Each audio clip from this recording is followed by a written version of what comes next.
prosperity and resilience, taking everyone together on an inclusive growth path, boosting manufacturing and furthering Make in India, supporting MSMEs, enabling employment-led development, investing in people, economy, and innovation, securing energy supplies, promoting exports, and nurturing innovation. For this journey of development, our four powerful engines are agriculture, MSME, investments, and exports. The fuel, our reforms, our guiding spirit, inclusivity, and the destination, Vikasit Bharat. This budget aims to initiate transformative reforms across 6 domains. During the first 5 years, these will augment our growth potential and global competitiveness. The domains are taxation, power sector, urban development, mining, financial sector, and regulatory reforms. Agriculture as the first engine. Now I move to specific proposals, beginning with agriculture as the first engine.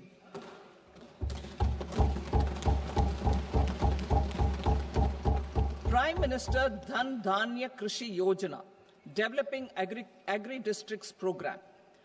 Motivated by the success of the aspirational district program, our government will undertake a Prime Minister Dhan Dhanya Krishi Yojana in partnership with states.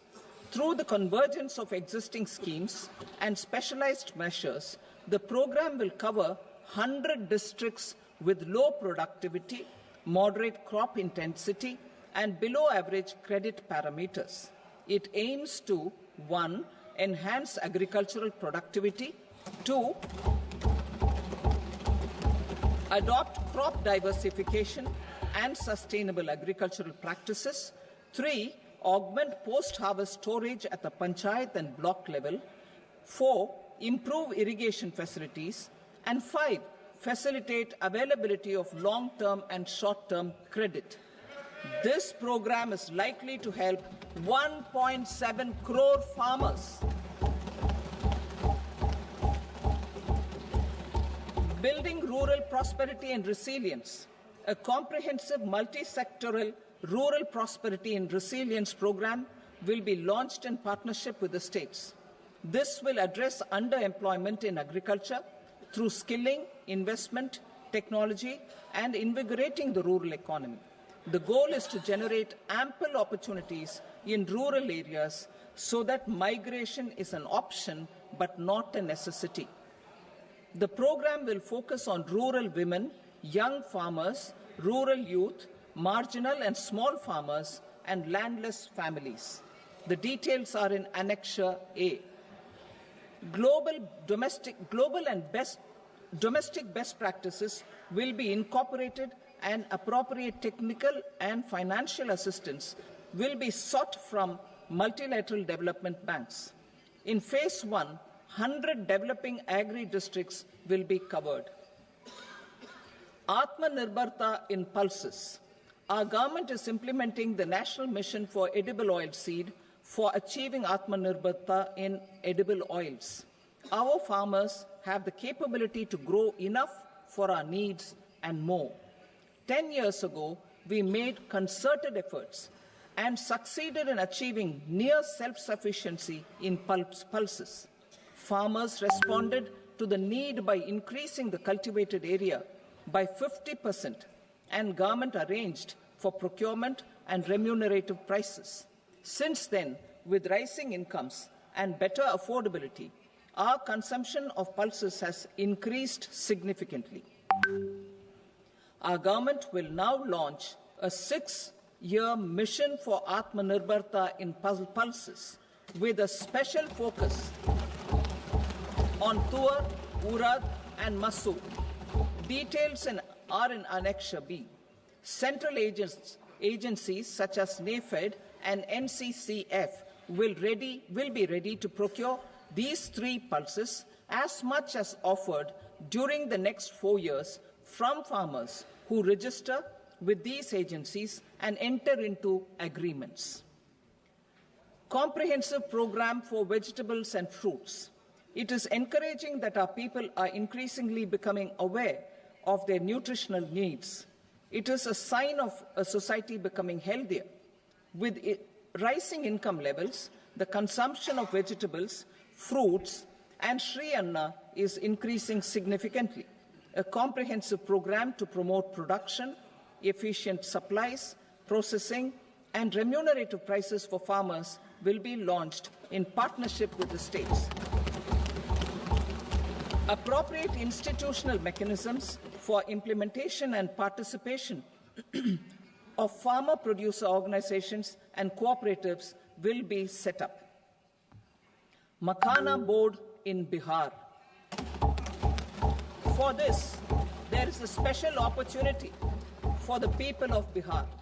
A Makhana Board will be established in the state to improve production, processing, value addition, and marketing of Makhana. The people engaged in these activities will be organized into FPOs. The board will provide hand-holding and training support to Makhana farmers and will also work to ensure they receive the benefits of all relevant government schemes. A national mission on high-yielding seeds will be launched, aimed at 1. Strengthening research ecosystem, 2. Targeted development and propagation of seeds with high yield, pest resistance, and climate resilience, and 3. Commercial availability of more than 100 seed varieties released since July 2024. India ranks second largest globally in fish production and aquaculture. Seafood exports are valued at 60,000 crore rupees.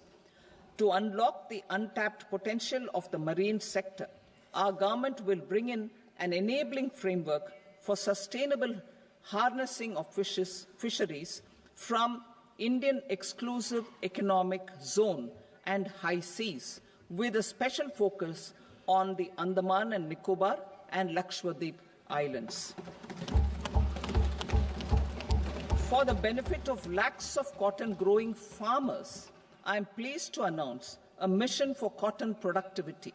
This 5-year mission will facilitate significant improvements in productivity and sustainability of cotton farming and promote extra long staple cotton varieties. The best of science and technology support will be provided to farmers. Aligned with our integrated 5F vision for the textile sector, this will help in increasing incomes of the farmers and ensure a steady supply of quality cotton for rejuvenating India's traditional textile sector. Kisan credit cards facilitate short-term loans for 7.7 crore farmers, fishermen, and dairy farmers. The loan limit under modified interest subvention scheme will be enhanced from 3 lakh rupees to 5 lakh rupees for loans taken through the KCC. For Atmanirbharta in urea production, our government had reopened 3 dormant urea plants in the eastern region. To further augment urea supply, a plant with annual capacity of 12.7 lakh metric tons will be set up at Namrup in Assam.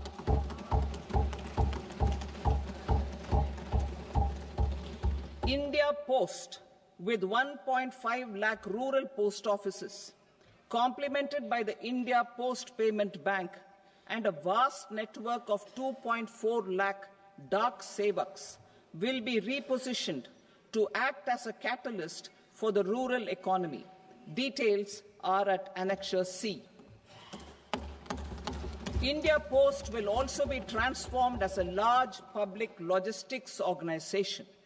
This will meet the rising needs of Vishwakarmas, new entrepreneurs, women, self-help groups, MSMEs, and the large business organizations.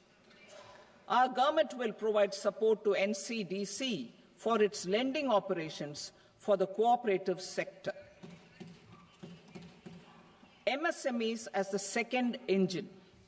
Now I move to MSMEs as the second engine, which encompasses manufacturing and services with a focus on MSMEs numbering 5.7 crores. Currently, over 1 crore registered MSMEs, employing 7.5 crore people and generating 36% of our manufacturing, have come together to position India as a global manufacturing hub. With their quality products, these MSMEs are responsible for 45% of our exports. To help them achieve higher efficiencies of scale, technological upgradation, and better access to capital, the investment and turnover limits for classification of all MSMEs will be enhanced to 2.5 and 2 times respectively. This will give them the confidence to grow and generate employment for our youth. The details are given in Annexure D. To improve access to credit, the credit guarantee cover will be enhanced. First, for micro and small enterprises from 5 crore to 10 crore rupees, leading to additional credit of 1.5 lakh crores in the next 5 years. Second, for startups from 10 crore rupees to 20 crore rupees, with the guarantee fee being moderated to 1% for loans in 27 focus sectors which are important for Atmanirbhar Bharat. And for well-run exporter MSMEs, for term loans up to 20 crore rupees. Also for the micro enterprises, we will introduce customized credit cards with a 5 lakh rupee limit for micro enterprises registered on Udyam portal. In the first year, 10 lakh such cards will be issued. Fund of funds for startups. The Alternate Investment Fund, AIFs, for startups have received commitments of more than 91,000 crores rupees. These are supported by the Fund of Funds set up with the Government of India's contribution of 10,000 crore rupees. Now, a new fund of funds with expanded scope and a fresh contribution of another 10,000 crore rupees will be set up. A new scheme will be launched for 5 lakh women, scheduled castes and scheduled tribes, first-time entrepreneurs. This will provide term loans up to 2 crore rupees during the next 5 years. The scheme will incorporate lessons from the successful Stand Up India scheme. Online capacity building for entrepreneurship and managerial skills will also be organized. Measures for labor-intensive sectors. To promote employment and entrepreneurship opportunities in labor-intensive sectors, our government will undertake specific policy and facilitation measures. To enhance the productivity, quality, and competitiveness of India's footwear and leather sector, a focused product scheme will be implemented. The scheme will support design capacity, component manufacturing, and machinery required for production of non-leather quality footwear, besides the support for leather footwear and products. The scheme is expected to facilitate employment for 22 lakh persons, generate over 4 lakh crore rupees, and exports of over 1.1 lakh crore rupees. Measures for the toys sector. Building on the National Action Plan for Toys, we will implement a scheme to make India a global hub for toys. The scheme will focus on development of clusters, skills, and a manufacturing ecosystem that will create high-quality, unique, innovative, and sustainable toys that will represent the Made in India brand. Support for food processing.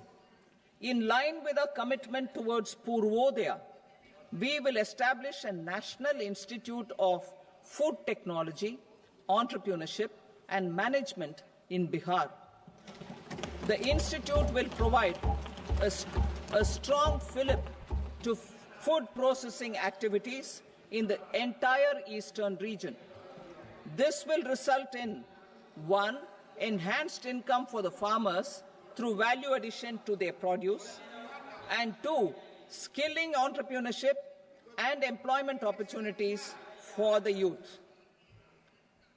Manufacturing mission, furthering Make in India. Our government will set up a national manufacturing mission covering small, medium and large industries for furthering Make in India by providing policy support, execution roadmaps, governance and monitoring framework for central ministries and states. Details are in Annexure E. Given our commitment to climate-friendly development, the mission will also support clean tech manufacturing. This will aim to improve domestic value addition and build our ecosystem for solar PV cells, EV batteries, motors and controllers, electrolyzers, wind turbines, very high voltage transmission equipment and grid-scale batteries. Investment as the third engine. Now I move to investment as the third engine, which encompasses investing in people, investing in the economy, and investing in innovation. Investing in people. Saksham Anganwadi and Poshan 2.0. Saksham Anganwadi and Poshan 2.0 program provides nutritional support to more than 8 crore children, 1 crore pregnant women and lactating mothers all over the country, and about 20 lakh adolescent girls in aspirational districts and the Northeast region. The cost norms for these nutritional support will be enhanced appropriately. Atal Tinkering Labs.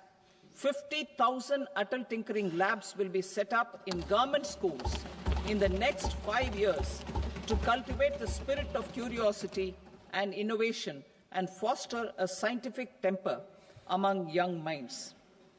Broadband connectivity to government secondary schools and PHCs.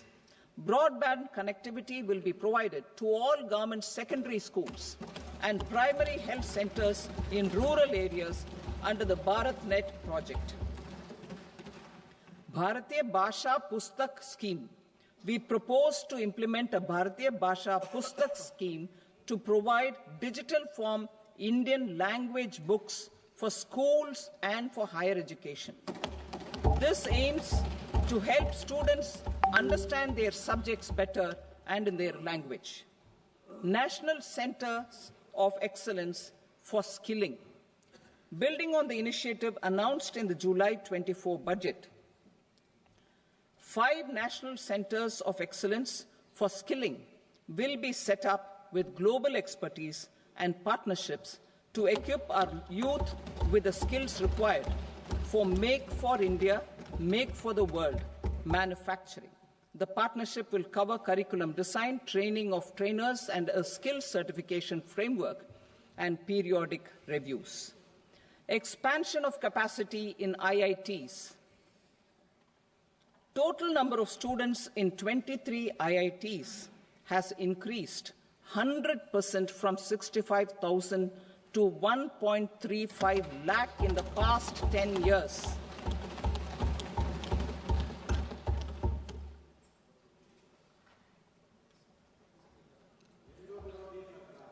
Additional infrastructure will be created in the 5 IITs started after 2014 to facilitate education for 6,500 more students. Hostel and other infrastructure capacity at IIT Patna will also be expanded.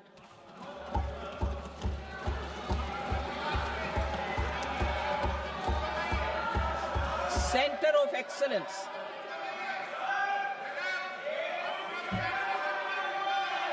Center of Excellence in AI for Education. I had announced 3 centers of excellence in artificial intelligence for agriculture, health, and sustainable cities in 2023. Now a center of excellence in artificial intelligence for education will be set up with a total outlay of 500 crores. Expansion of medical education. Our government has added almost 1.1 lakh undergraduate and postgraduate medical education seats in 10 years, an increase of 130%. In the next year, 10,000 additional seats will be added in medical colleges and hospitals towards the goal of adding 75,000 seats in the next 5 years. Daycare cancer centers in all district hospitals. Our government will facilitate setting up of daycare cancer centers in all district hospitals in the next 3 years. 200 centers will be established in 25-26 itself. Strengthening urban livelihoods. Our government has been giving priority to assisting urban poor and vulnerable groups. A scheme for socio-economic upliftment of urban workers will be implemented to help them improve their incomes, have sustainable livelihoods, and a better quality of life. PM Swanidhi scheme has benefited more than 68 lakh street vendors, giving them respite from high-interest informal sector loans. Building on this success, the scheme will be revamped with enhanced loans from banks, UPI-linked credit cards with 30,000 rupees limit, and capacity building support. Social Security Scheme for welfare of online platform workers. Gig workers of online platforms provide great dynamism to the new age services economy. Recognizing their contribution, our government will arrange for their identity cards and registration on the e-Shram portal. They will be provided health care under PM Jan Arogya Yojana. This measure is likely to assist nearly 1 crore gig workers.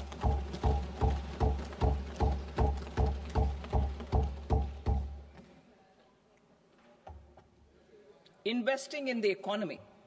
Public-private partnership in infrastructure. Each infrastructure-related ministry will come up with a 3-year pipeline of projects that can be implemented in PPP mode. States will also be encouraged to do so and can seek support from the India Infrastructure Project Development Fund, which is a scheme to prepare PPP proposals. Support to states for infrastructure. An outlay of 1.5 lakh crore is proposed for the 50-year interest-free loans to states for capital expenditure and incentives for reforms.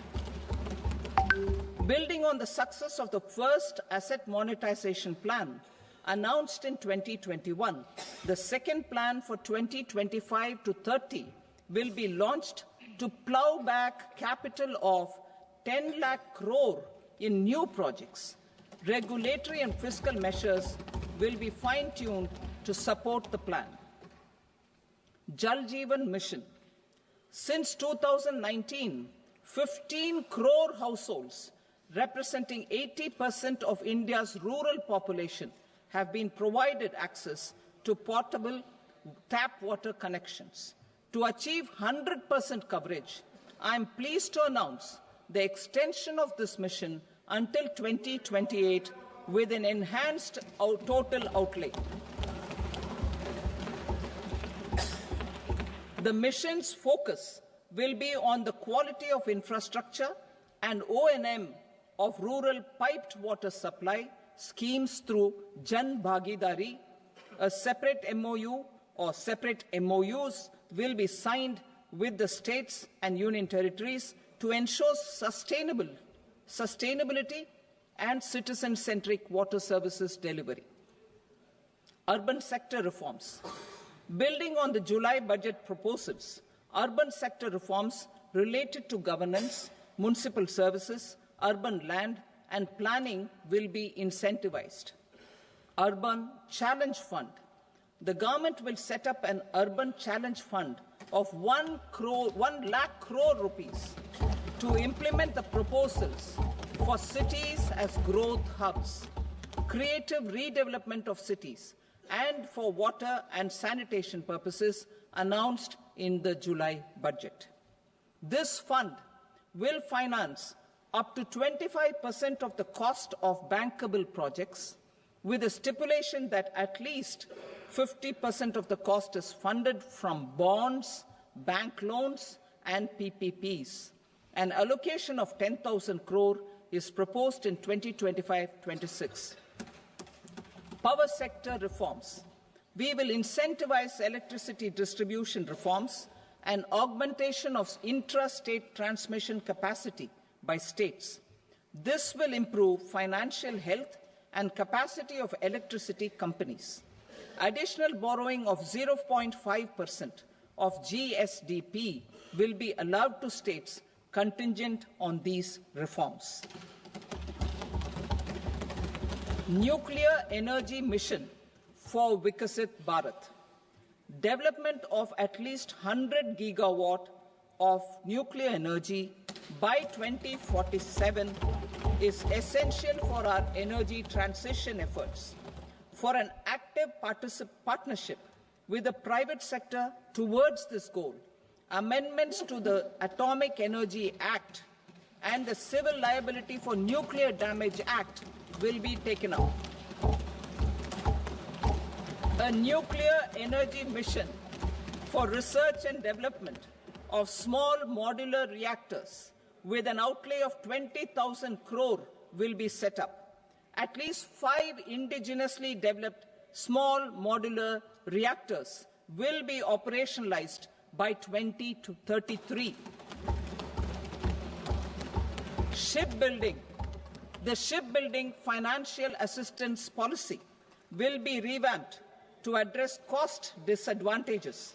This will also include credit notes for shipbreaking in Indian yards to promote the circular economy. Large ships above a specified size will be included in the infrastructure harmonized master list. Shipbuilding clusters will be facilitated to increase the range, categories, and capacity of ships. This will include additional infrastructure, facilities, skilling, and technology to develop the entire ecosystem. Maritime Development Fund. For long-term financing for the maritime industry, a Maritime Development Fund with a corpus of 25,000 crore rupees will be set up. This will be for distributed support and promoting competition. This will have up to 49% contribution by the government, and the balance will be mobilized from ports and from private sector. UDAN regional connectivity schemes. UDAN has enabled 1.5 crore middle-class people to meet their aspirations for speedier travel. The scheme has connected 88 airports, and operationalized 619 routes. Inspired by that success, a modified UDAN scheme will be launched to enhance regional connectivity to 120 new destinations and carry 4 crore passengers in the next 10 years. 4 crore additional passengers in the next 10 years. The scheme will also support helipads and smaller airports in hilly, aspirational, and northeast regional districts. Greenfield airports will be facilitated in Bihar to meet the future needs of the state. These will be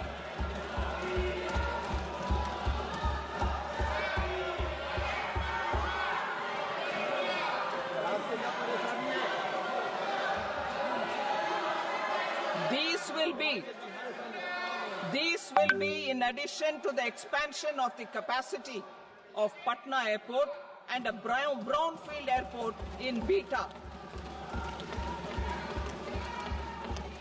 Western Kosi Canal project in Mithilanchal. Financial support will be provided for the Western Kosi Canal ERM project, benefiting a large number of farmers cultivating over 50,000 hectares of land in the Mithilanchal region of Bihar. Mining sector reforms. Mining sector reforms, including those for minor minerals, will be encouraged through sharing of best practices and institutions of a state mining index. A policy for recovery of critical minerals from tailings will be brought out. Under the special window for affordable and mid-income housing, SWAMI, 50,000 dwelling units in stressed housing projects have been completed and keys handed over to home buyers. Another 40,000 units will be completed in 2025, further helping middle-class families who were paying EMIs on loans taken for apartments while also paying rent for their current dwellings. Building on this success, SWAMI Fund 2 will be established as a blended finance facility with contribution from the government, banks and private investors.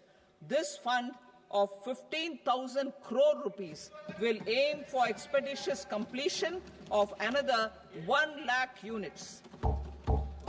PM Gati Shakti data for private sector. For furthering PPPs and assisting the private sector in project planning, access to relevant data and maps from the PM Gati Shakti portal will be provided. Tourism for employment-led growth.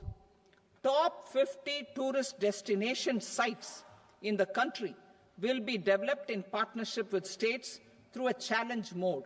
Land for building key infrastructure will have to be provided by the states. Hotels in these destinations will be included in the infrastructure harmonized list. The following measures will be taken for facilitating employment-led growth. Organizing intensive skill development programs for our youth, including in institutes of hospitality management. Providing mudra loans for homestays. Improving ease of travel and connectivity to tourist destinations, providing performance-linked incentives to states for effective destination management, including tourist amenities, cleanliness, and marketing efforts, and introducing streamlined e-visa facilities along with visa fee waivers for certain tourist groups. Continuing with the emphasis on places of spiritual and religious significance, in the July budget, there will be a special focus on destinations related to the life and times of Lord Buddha. Medical tourism and heal in India. Medical tourism and heal in India will be promoted in partnership with the private sector, along with capacity building and easier visa norms. Investing in innovation. To implement private sector-driven research, development and innovation initiatives announced in the July budget, I am now allocating 20,000 crore rupees for this purpose. A deep tech fund of funds will also be explored to catalyze the next generation startups as a part of this initiative. In the next 5 years, under the PM Research Fellowship Scheme, we will provide 10,000 fellowships for technological research in IITs and IISc with enhanced financial support. The second gene bank with 10 lakh germplasm lines will be set up for future food and nutritional security. This will provide conservation support to the both public and private sectors, for genetic resources. We will start a national geospatial mission to develop foundational geospatial infrastructure and data. Using PM Gati Shakti, this mission will facilitate modernization of land records, urban planning, and design of infrastructure projects. A Gyan Bharatam mission for survey, documentation, and conservation of our manuscript heritage with academic institutions, museums, libraries, and private collectors will be undertaken to cover more than 1 crore manuscripts. We will set up a national digital repository of Indian knowledge systems for knowledge sharing. Now I move to exports as the fourth engine. We will set up an export promotion mission with sectoral and ministerial targets driven jointly by the Ministries of Commerce, MSME, and Finance. It will facilitate easy access to export credit, cross-border factoring support, support to MSMEs to tackle non-tariff measures in overseas markets. A digital public infrastructure, Bharat Trade Net, for international trade will be set up as a unified platform for trade documentation and financing solutions. This will complement the Unified Logistics Interface platform. The BTN will be aligned with international practices. Support will be provided to develop domestic manufacturing capacities for our economy's integration with global supply chains. Sectors will be identified based on objective criteria. Facilitation groups with participation of senior officers and industry representatives will be formed for select products and supply chains. Through this, there are huge opportunities related to Industry 4.0, which needs high skills and talent. Our youth have both. Our government will support the domestic electronic equipment industry to leverage this opportunity for the benefit of our youth.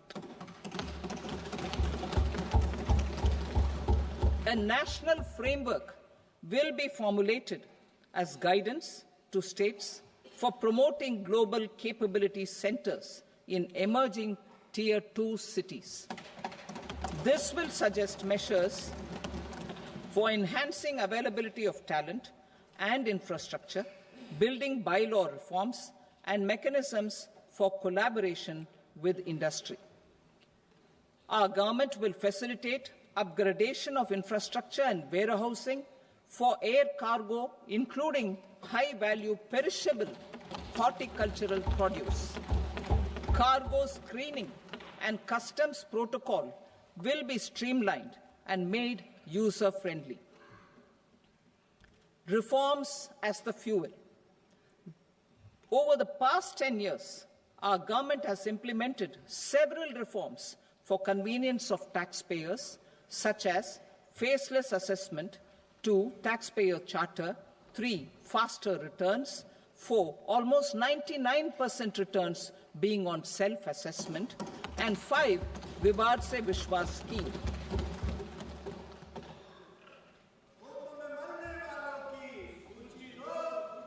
Continuing these efforts, I reaffirm the commitment of the Tax Department to trust first, scrutinize later. I also propose to introduce the new income tax bill next week. I will detail the indirect tax reforms and changes in direct taxes in Part B. Financial sector reforms. The FDI limit for the insurance sector will be raised from 74 to 100%. This enhanced limit will be available for those companies which invest the entire premium in India. The current guardrails and conditionalities associated with foreign investment will be reviewed and simplified. The services of India Post Payment Bank will be deepened and expanded in rural areas. NABFID will set up a partial credit enhancement facility for corporate bonds for infrastructure. Public sector banks will develop Grameen Credit Score Framework to serve the credit needs of SHG members and people in rural areas.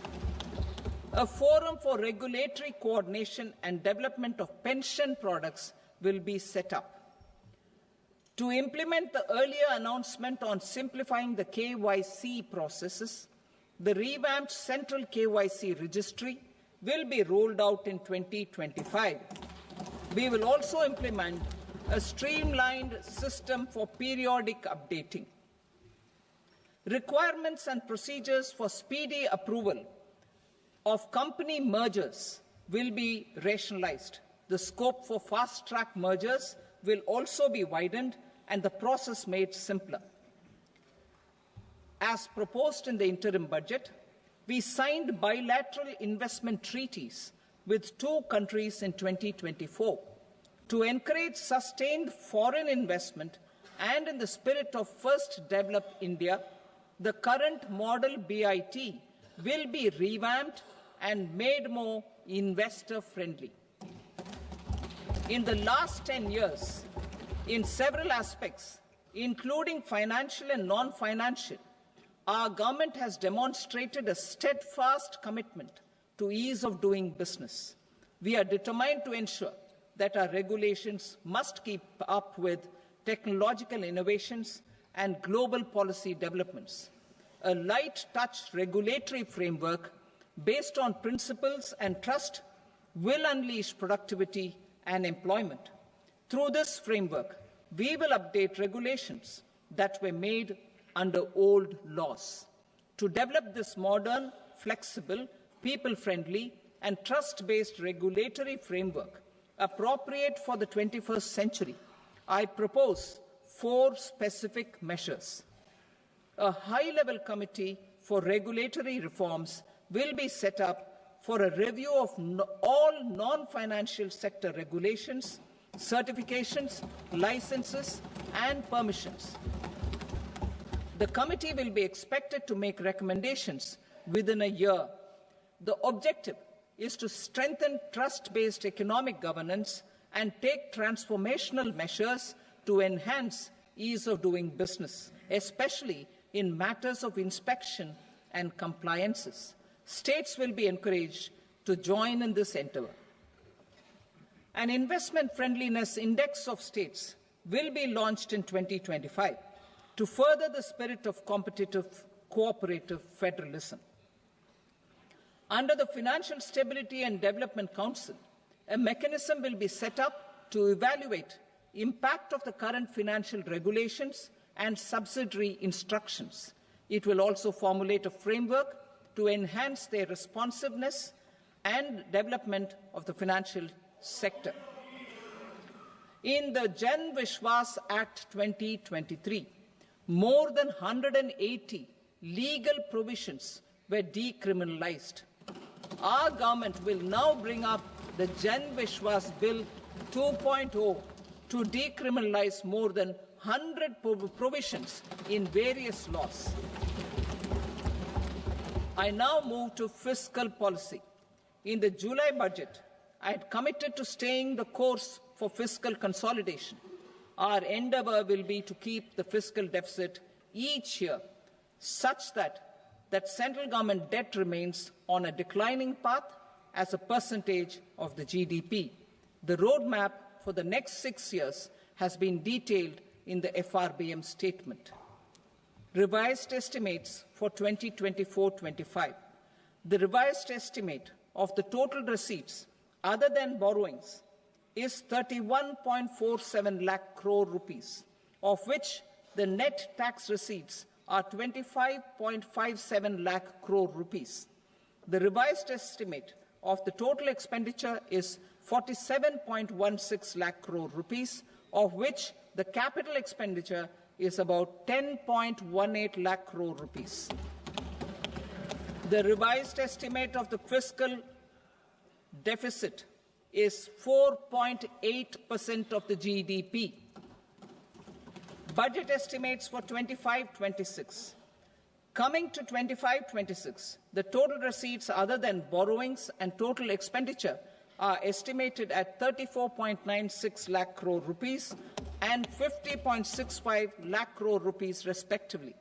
The net tax receipts are estimated at 28.37 lakh crore rupees. The fiscal deficit is estimated to be 4.4% of GDP.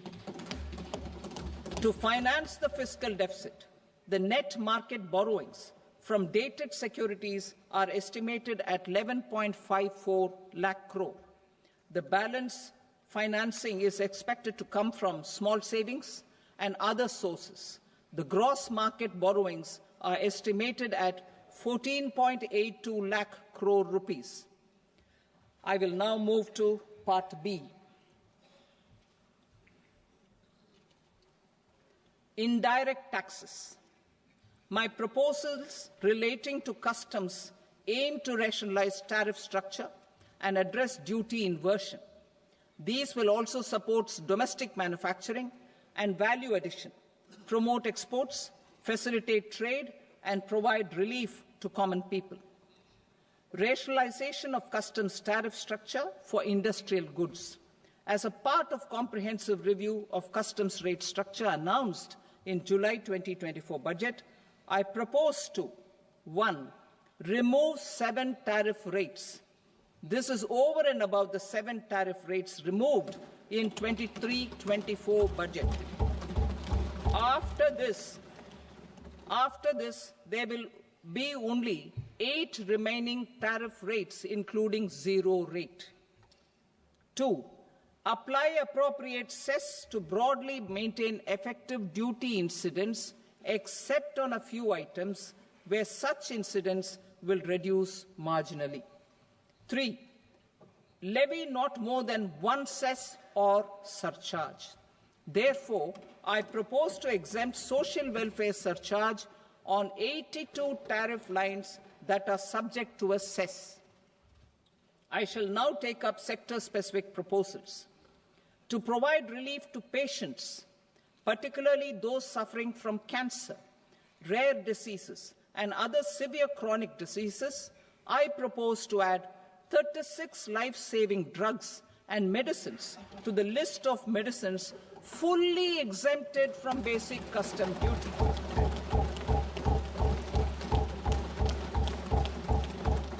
I also propose to add 6 life-saving medicines to the list attracting concessional custom duty of 5%. Full exemption and concessional duty will also respectively apply on the bulk drugs for manufacture of the above.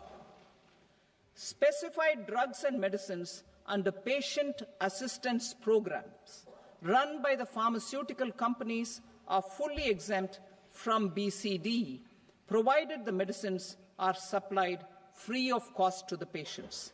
I propose to add 37 more medicines along with 13 new patient assistance programs.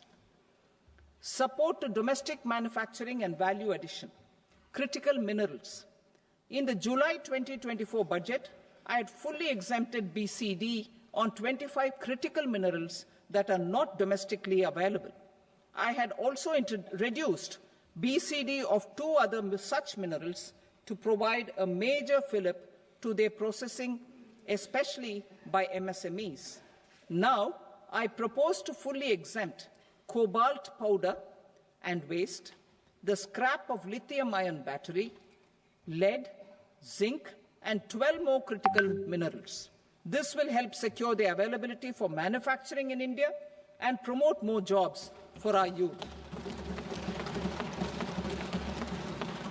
To promote domestic production of technical textile products such as agro-textiles, medical textiles, and geotextiles at competitive prices, I propose to add 2 more types of shuttle-less looms to the list of fully exempted textile machinery. I also propose to revise the BCD rate on knitted fabrics covered by 9 tariff lines from 10 or 20 to 20% or 115 rupees per kg, whichever is higher. Electronic goods. In line with our Make in India policy and to rectify inverted duty structure, I propose to increase the BCD on interactive flat panel display from 10% to 20% and reduce the BCD to 5% on open cell and other components. In 23-24 budget, for the manufacture of open cells of LCD, LED TVs, I had reduced the BCD on parts of open cells from 5% to 2.5%. To further boost the manufacture of such open cells, the BCD on these parts will now stand exempted. Lithium-ion battery. To the list of exempted capital goods, I propose to add 35 additional capital goods for EV battery manufacturing and 28 additional capital goods for mobile phone battery manufacturing. This will boost domestic manufacture of lithium-ion batteries, both for mobile phones and for electric vehicles. Shipping sector. Considering that shipbuilding has a long gestation period, I propose to continue the exemption of BCD on raw materials, components, consumables, or parts for the manufacture of ships for another 10 years.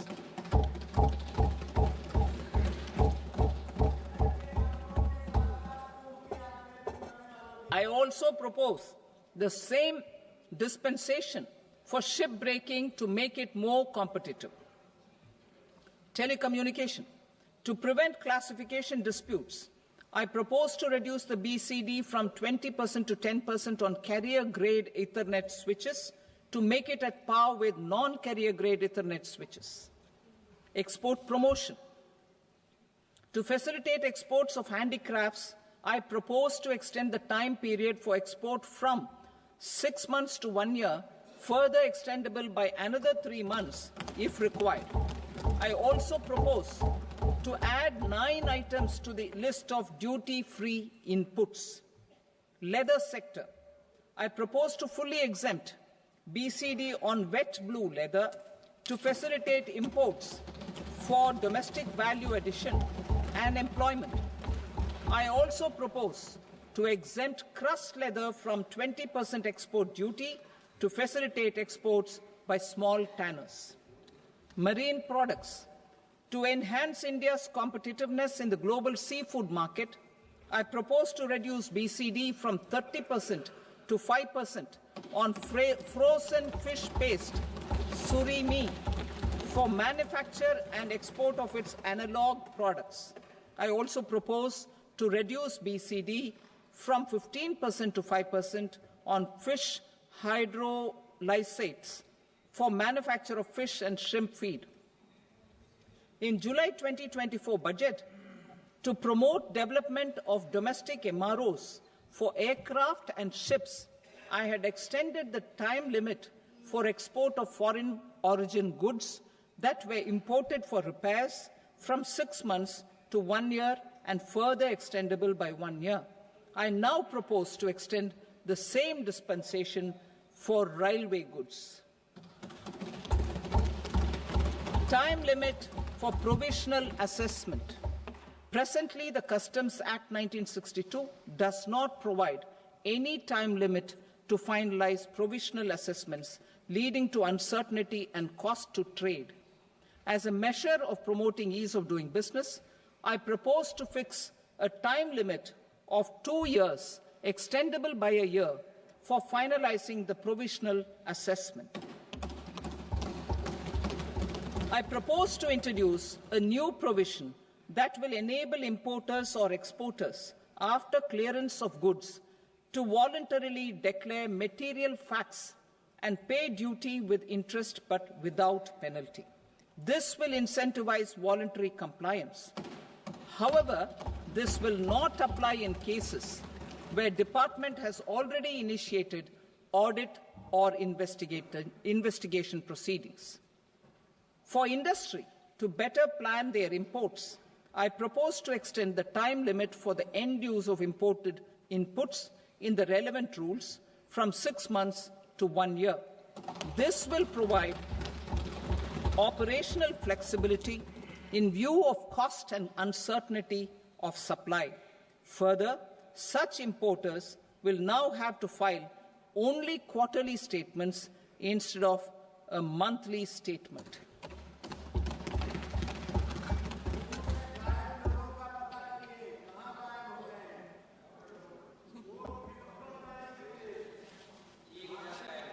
I now come to my direct tax proposals. In Part A, I have briefly underlined taxation reforms as one of key reforms to realize our vision of Vikasit Bharat. In respect of criminal law, our government had earlier ushered in Bharatiya Nyaya Sanhita, replacing Bharatiya Danda Sanhita. I am happy to inform this august House and the country that for new income tax bill will carry forward the same spirit of Nyaya in its drafting as well. The new bill will be clear and direct in text, with close to half of the present law in terms of both chapters and words. It will be simple to understand for taxpayers and tax administrators, leading to tax certainty and reduced litigation. Reforms, however, are not a destination. They are means to achieve good governance for our people and economy. Providing good governance primarily involves being responsive. The Tirukural captures this in verse 542, which reads, "Vaanokki vaazhum ulagallam, mannavan kol nokki vaazhum kudi," meaning, just as the living beings live expecting rains, citizens live expecting good governance. Our government is committed to keeping an ear to the ground and a finger on the pulse and responding while balancing our national building efforts.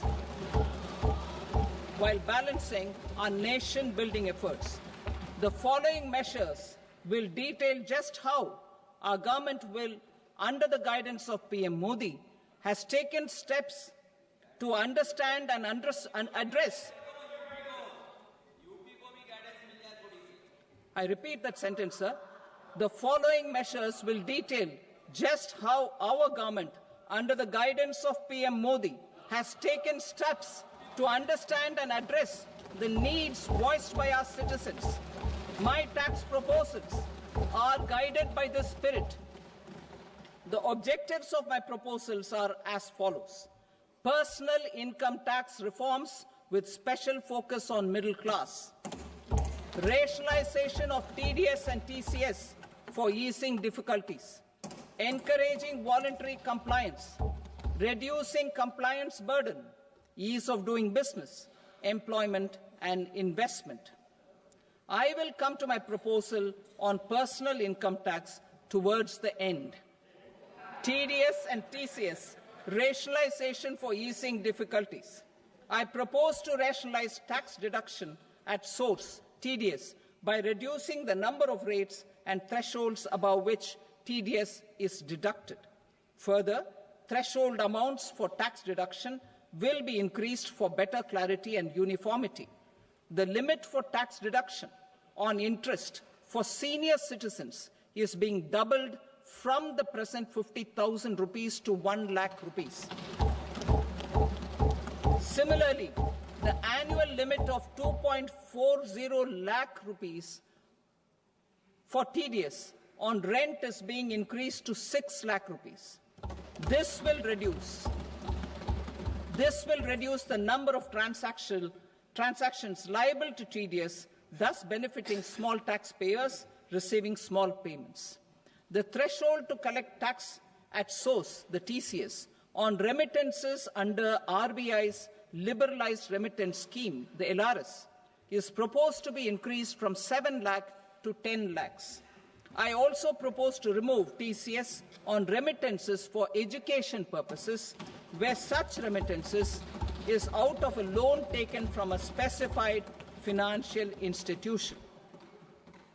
Both TDS and TCS are being applied on any transaction related to sale of goods.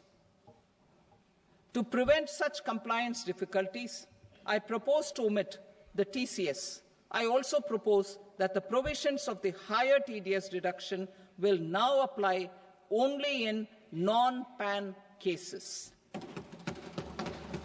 In July 2024, the delay for payment of TDS up to the due date of filing statement was decriminalized.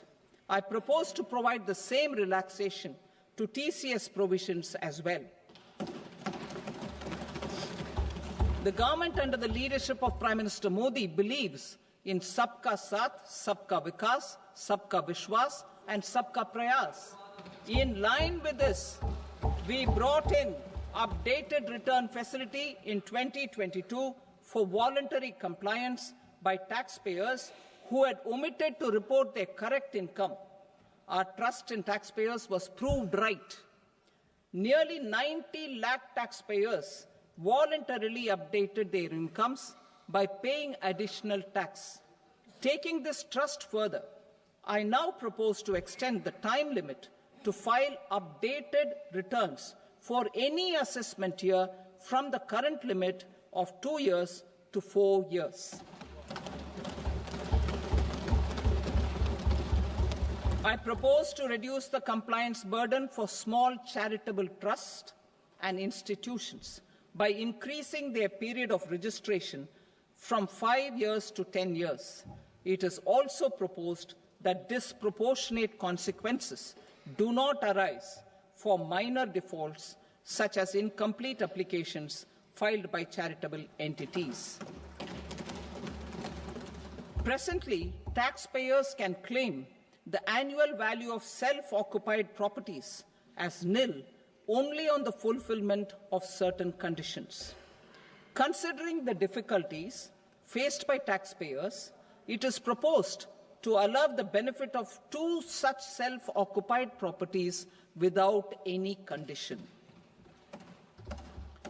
To streamline the process of transfer pricing and to provide an alternative to yearly examination, I propose to introduce a scheme for determining arm's length price of international transaction for a block period of 3 years. This will be in line with global best practices.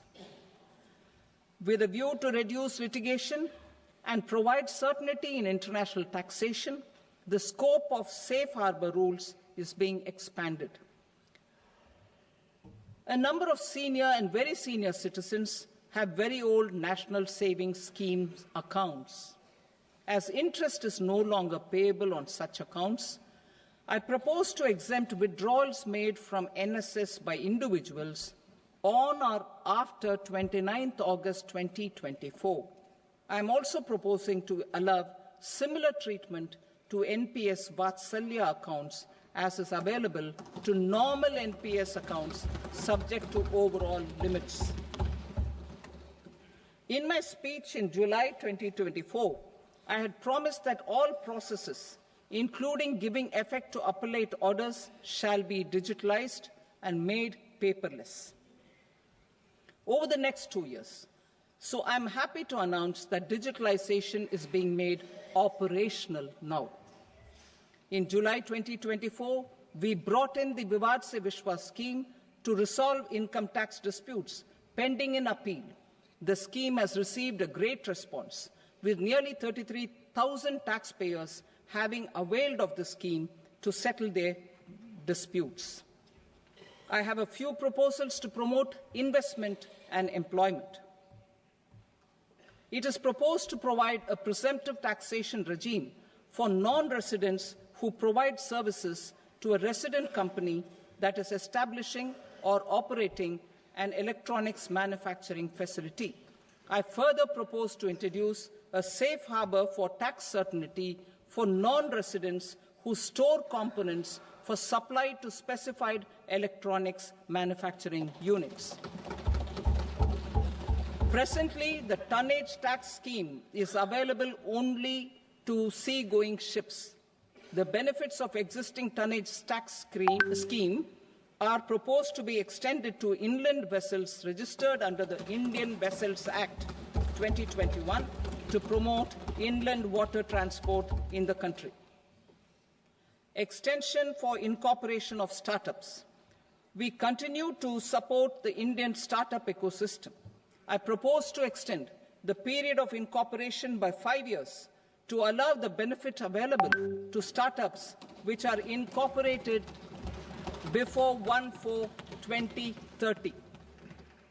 In order to attract and promote additional activities in the IFSC, I am inter alia proposing specific benefits to ship leasing units, insurance offices, and treasury centres of global companies which are set up in IFSC. Further, to claim benefits, the cut-off date for commencement in IFSC has also been extended by 5 years to 31/3/2030. Category 1 and Category 2 AIFs are undertaking investments in infrastructure and other such sectors. I propose to provide certainty of taxation to these entities on the gains from securities, to promote funding from sovereign wealth funds and pension funds to the infrastructure sector. I propose to extend the date of making an investment by 5 more years up to 31st March 2030.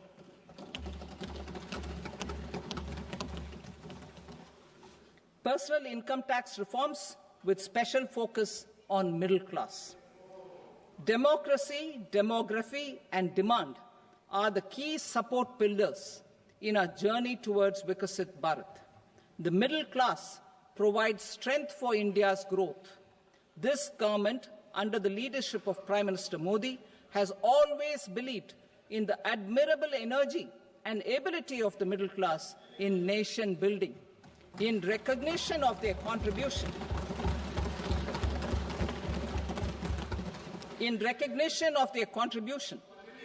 we have periodically reduced their tax burden. Right after 2014, the nil tax slab was raised to 2.5 lakhs of rupees, which was further raised to 5 lakh rupees in 2019 and to 7 lakh rupees in 2023. This is reflective of our government's trust on the middle-class taxpayers. I am now happy to announce that there will be no income tax payable up to income of 12 lakh rupees.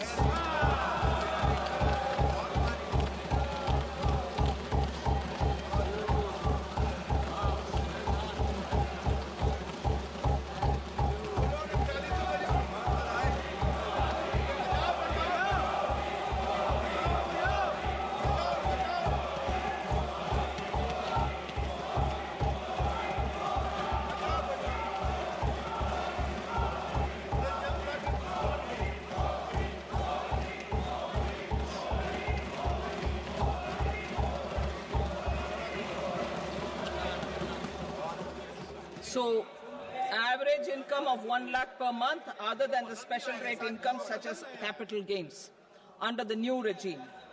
This limit will be 12.75 lakh for salaried taxpayers due to the standard deduction of 75,000. Slabs and rates are being changed across the board to benefit all taxpayers.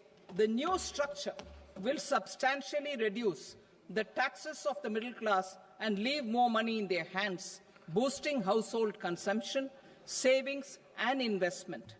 In the new tax regime, I propose to revise tax rate structures as follows: 0 to 4 lakh rupees nil, 4.8 lakh rupees to 4 to 8 lakh rupees 5%, 8 to 12 lakh rupees 10%, 12 to 16 lakh rupees 15%, 16 to 20 lakh rupees 20%, 20 to 24 lakh rupees 25%, and above 24 lakh rupees 30%. To taxpayers up to 12 lakh of normal income, other than special rate income such as capital gains. I read that again. To taxpayers up to 12 lakh of income, other than special rate income such as capital gains, tax rebate is being provided in addition to the benefit due to slab rate reduction in such a manner that there is no tax payable by them. The total tax benefit of slab rate changes and rebate at different income levels can be illustrated with a few examples. A taxpayer in the new regime with an income of 12 lakh rupees will get a benefit of 80,000 rupees in tax, which is 100% of tax payable as per the existing rates. A person having income of 18 lakh rupees will get a benefit of 70,000 rupees in tax, that is 30% of tax payable as per existing rates. A person with an income of 25 lakh gets a benefit of 1,10,000 rupees, that is 25% of his tax payable as per existing rates. Details of my tax proposals are given in the annexure.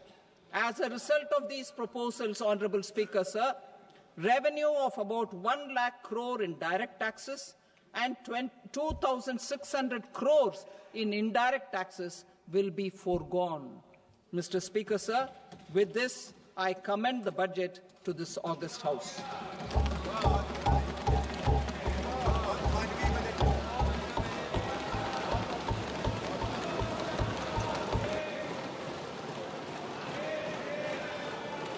Item number 2, Srimati NIRMALA SITHARAM. Sir, with your permission, I rise to lay on the table the following statements under Section 3(1) of the Fiscal Responsibility and Budget Management Act 2003, medium-term fiscal policy cum fiscal policy strategy statement and macroeconomic framework statement. Item number 3, Srimati NIRMALA SITHARAM. Sir, with your permission, I rise to move for leave to introduce the Finance Bill 2025.